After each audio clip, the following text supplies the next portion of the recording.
Rank 1. The Halcon. You are 14 years old. You live in a colonia on the edge of a city where the government stopped showing up a long time ago. Not officially. Officially, there are police. Officially, there are schools and municipal services and a mayor who gives speeches, but the real authority on your street has a different name. You've known that name your whole life. You just never said it out loud. Your mother works at a textile factory 6 days a week. She earns 1,200 pesos. Rent is 900. That leaves 300 for everything else. Food, bus fare, medicine when someone gets sick. Most months, it doesn't stretch far enough. You've been going without lunch since you were 11. A man you recognize from the neighborhood finds you one afternoon outside a corner store. He doesn't threaten you. He doesn't promise you a future. He tells you he needs someone to watch a corner and report anything that doesn't belong. 300 pesos a day, cash. You don't ask who he works for. You already know. Everyone in this colonia already knows. Your job is observation, nothing else. You stand at the intersection of two streets and you watch. A gray sedan that slows without stopping. A man with a backpack who circles the block twice. A woman who checks her phone in the same spot 3 days in a row. When something feels wrong, you text one word to a number saved under a false name. That text travels up a chain you can't see. You don't need to see it. You earn 300 pesos a day for watching a street. Your mother makes 200 on a good day, working 6 hours in a factory. You are 14. You stand in the shade for 2 hours. You already know the math doesn't work for her. You already know it works perfectly for you. You don't understand the full weight of what you've stepped into. That understanding comes later. Right now, it's a corner and a phone and a number that answers. Rank 2, El Soldado. You've been watching corners for 18 months. Someone above you noticed, not because you were fast or fearless, because you never missed a shift.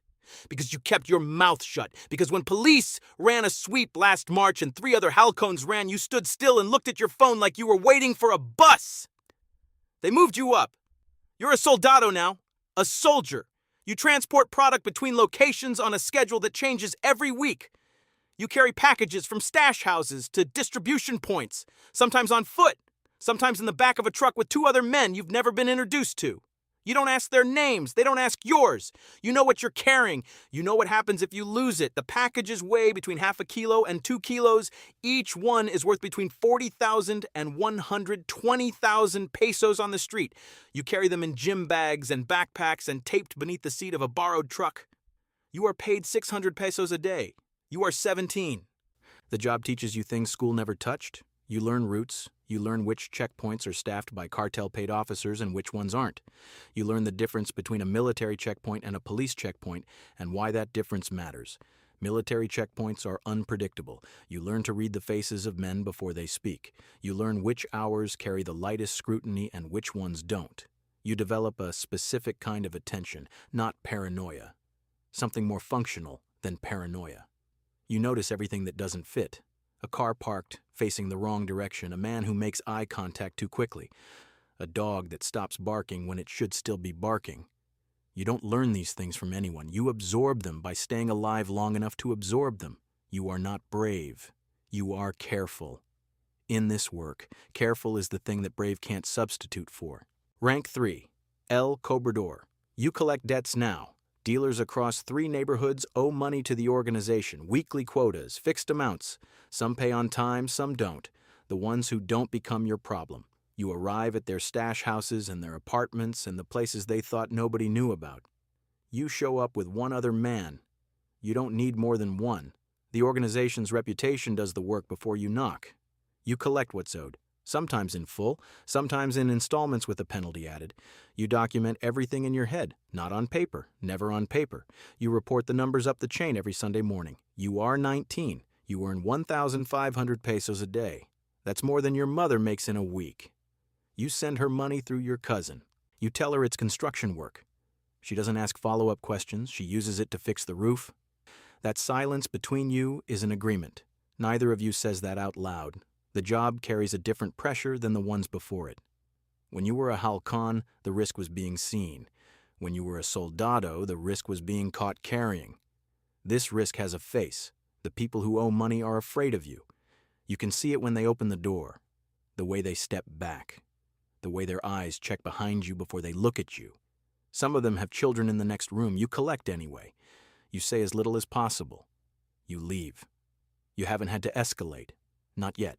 The organization's reputation handles the escalation before you arrive.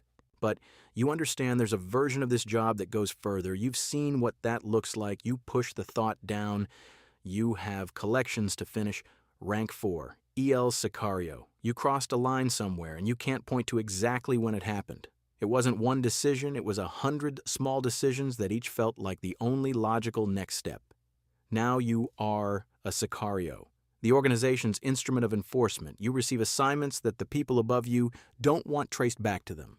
You're given a target and a time frame, sometimes a photograph, sometimes just a name and a neighborhood.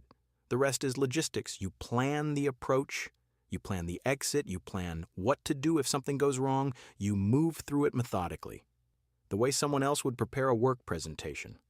There is no version of how you explain this that doesn't sound like a series of reasonable choices made under an unreasonable set of circumstances. You are 21. You earn 15,000 pesos per contract. Sometimes 2 contracts a month, sometimes 5. The thing nobody tells you is what this job does to your sleep. Not right away. The first few months you sleep fine. You're running on adrenaline and the specific numbness that comes from growing up where violence was background noise. But around the 8th month, something shifts. You wake at 3 in the morning, not from nightmares. Just awake, completely awake. Your mind runs through variables, routes, faces, the geometry of certain streets at certain hours. You don't talk to anyone about it. There's no one to talk to. You buy melatonin at a pharmacy 2 neighborhoods away. You take 2 pills a night. Sometimes they work.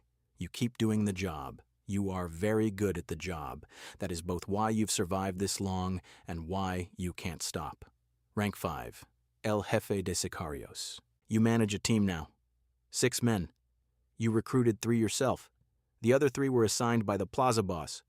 The ones you recruited, you know. You know their capabilities, their weaknesses, how they perform when the pressure spikes.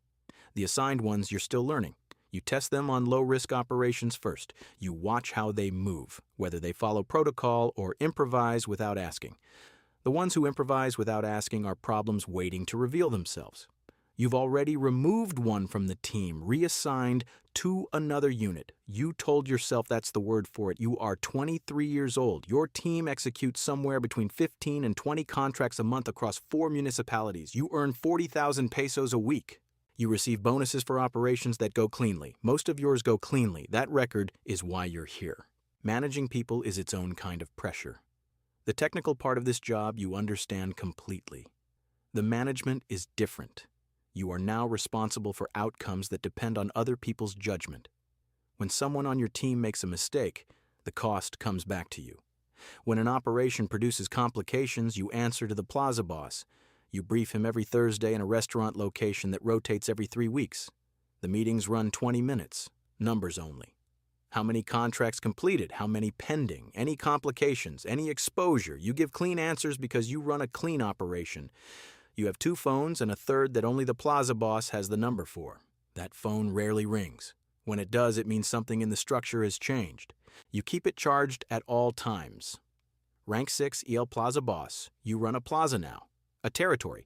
A defined geographic area that the cartel controls and taxes and moves product through.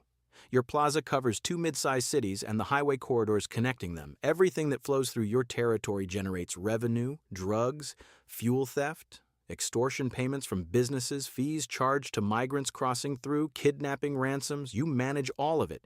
You have lieutenants who handle each revenue stream. You set the targets. They hit them or explain why they didn't. You take 20% of everything your plaza generates. Last month, that was 4.2 million pesos. The month before, 3.8 million. You are 27 years old. You have more financial authority than the elected mayor of either city in your territory. The mayor knows this. He calls you once a month. You let it go to voicemail twice before you call back. That gap is intentional. Security at this level is a full-time occupation. You live in 3 different houses on a rotating schedule. None are registered in your name. None have utilities tied to your identity. Your vehicles are registered to paper companies. You travel with 4 men at all times, not suited bodyguards. Men who look like construction workers and delivery drivers. Men who grew up in these streets and blend into them without effort. You eat at different restaurants on different days. You have no routine because a routine is something an enemy can plan around. The discipline of this life is exhausting. You don't legally own a single thing you could point to as yours. You have substantial holdings in properties and accounts spread across 3 countries, but on paper, you are a man of modest means. That invisibility is the product. Maintaining it is the daily work. Rank 7. El Capo Regional. You oversee a region now. 5 plazas, 5 plaza bosses who report directly to you. You don't manage street operations anymore. You manage the managers. You hold meetings with each plaza boss separately. Never all 5 together. You review revenue figures. You mediate disputes over territory boundaries. You authorize major operations that require resources above a single plaza's capacity. Your primary function is preventing conflict. A war between factions is expensive. It draws military attention. It destabilizes supply chains.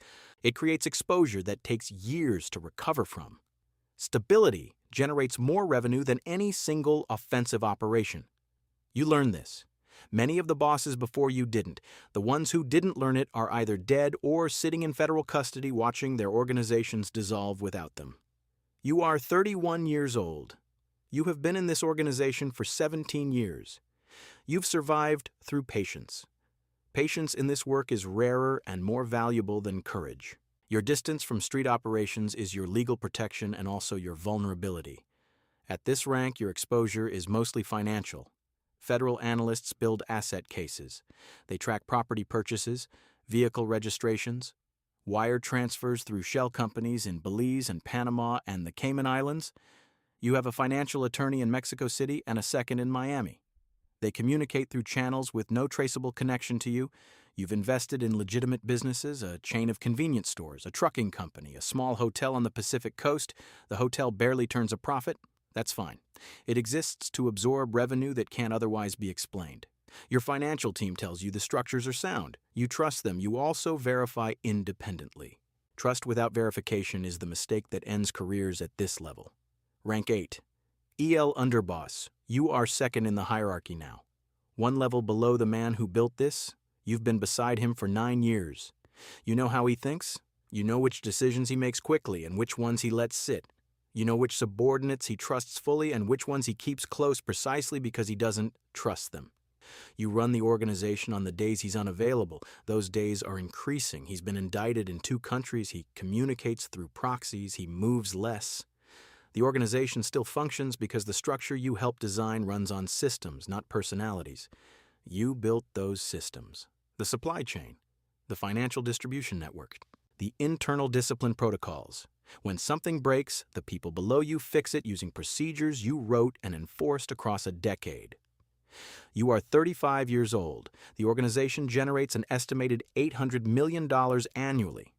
You are responsible for the operational integrity of all of it.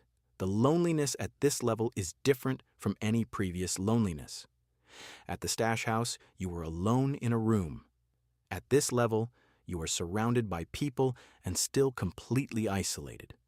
Everyone around you has something to gain or lose based on your decisions. Nobody speaks to you without calculation behind it. The people who smile at you are calculating. The people who bring you problems are calculating what that access is worth. Even the ones who warn you about threats are calculating what the warning earns them. You've learned to read it. You've learned to use it, but it means nothing is ever simple. A dinner conversation is also a negotiation. A logistics meeting is also a loyalty assessment. You are always working even when you appear to be resting. The work never stops. The paranoia never stops. The only variable is how well you conceal both on any given day. Rank 9. El Jefe. The man above you was arrested at a highway checkpoint on a Tuesday morning. Not because of a coordinated federal operation, not because of an informant. Because a soldier at the checkpoint recognized his face from a wanted poster and acted before anyone in the chain could intervene. That's how it ends sometimes. Not with a helicopter raid, not with years of surveillance, with one soldier and a printed photograph. You received the call at 6:14 in the morning. You were already awake. You already knew before the phone rang. By 7 o'clock, you had communicated to every regional capo that operations would continue without interruption. By noon, the organization had absorbed the news and was functioning normally. By Friday, 3 competing factions had sent representatives to discuss continued arrangements. By the following Monday, you were running everything. There is no ceremony, No formal transfer of authority.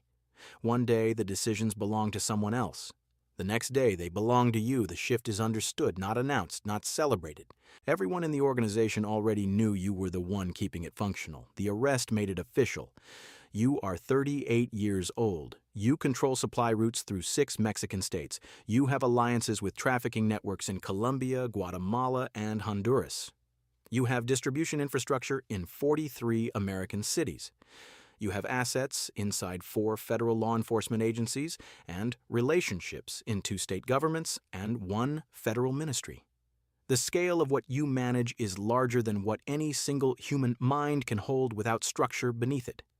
You manage it through systems, through regional commanders who understand their domains completely and yours not at all. Compartmentalization is not just a security principle. It is the architecture that makes the whole thing function. Your daily life looks nothing like what people imagine when they imagine this. You wake at 5:30. You exercise for 40 minutes. You review a summary your aide prepares each morning. Revenue figures, notable incidents from overnight, supply chain status, personnel issues that require a decision from your level. You make those decisions the way an executive makes decisions, calmly, methodically, with as much information as can be gathered in as little time as possible. You eat 1 meal in the evening, you sleep 6 hours. You stopped drinking years ago. Alcohol slows the thinking. Slow thinking is a vulnerability you cannot afford. Too many people depend on your thinking being sharp. Too many enemies are waiting for it to slip. The enemies are everywhere at this level, not just law enforcement and rival organizations. The threats inside your own structure are the ones that require the most attention. The regional capos who believe they could run this better. The financial operators who wonder how much they could skim before you noticed. The young sicarios who have heard the story of your rise and are quietly writing their own version of it. You manage all of it. You conduct loyalty assessments the way other organizations conduct performance reviews, quietly, regularly, without telegraphing what you're doing. The ones who are skimming, you discover. The ones who are talking to federal investigators, you find out about. The ones who are planning, you know before they finish planning. You've been in this organization for 24 years. You've operated at every level inside it. That knowledge is the most dangerous thing you possess and the only thing that has kept you alive this long. The government announced a major operation targeting your network 3 months ago. They named it publicly, gave it a logo, held a press conference where senior officials described your organization as the primary threat to regional stability. They listed assets seized, vehicles, properties, cash. They named 3 of your financial coordinators. 2 were replaced before the press conference finished. The 3rd had been feeding information to federal authorities for 11 months. He is no longer a problem. You watched the press conference from a house in a state where no one is currently looking. You took notes. You ordered 12 specific changes to operational protocols that same afternoon. The investigation will find evidence of how the organization operated 8 months ago. By the time prosecutors build a case around what they've found, it will already be a year out of date. The investigation doesn't worry you. What worries you is the thing you can't see yet. The informant you haven't identified, the alliance inside your structure that's shifting without your knowledge, the soldier 2 levels below you who is smarter than his rank would suggest and is watching everything very carefully and learning. You were that soldier once, 24 years ago, standing on a corner in the heat watching a street for 300 pesos a day. You know exactly what that looks like from the outside. You know how invisible it is. And you know that knowing it doesn't help you find it. You built this from the bottom up, rank by rank, year by year, with nothing but patience and the willingness to keep going when stopping would have been easier. Somewhere below you, on a corner you haven't visited in decades, someone is doing the same thing you did, watching, waiting, learning. You built this, and the person who ends it is probably already inside it.